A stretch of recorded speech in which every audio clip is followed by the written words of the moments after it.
కుషాయిగూడ శ్రీ పద్మావతి వెంకటేశ్వర స్వామి దేవాలయంలో వైకుంఠ ఏకాదశి సందర్భంగా ఉదయం 4 గంటల నుంచి భక్తులు అధిక సంఖ్యలో పాల్గొని ఉత్తర ద్వారం ద్వారా ప్రవేశించి దైవదర్శనం చేసుకుని స్వామివారి తీర్థప్రసాదాలు స్వీకరించారు.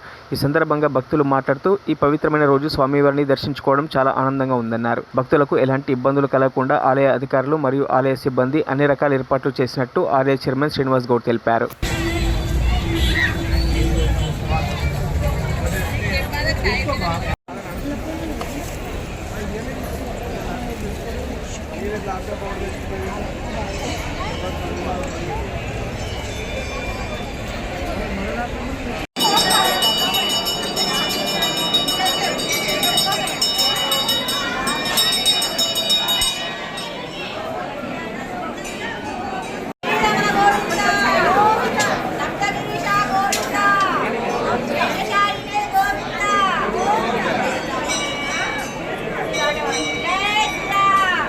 మరిన్ని అప్డేట్స్ కోసం మా ఛానల్ని సబ్స్క్రైబ్ చేయండి.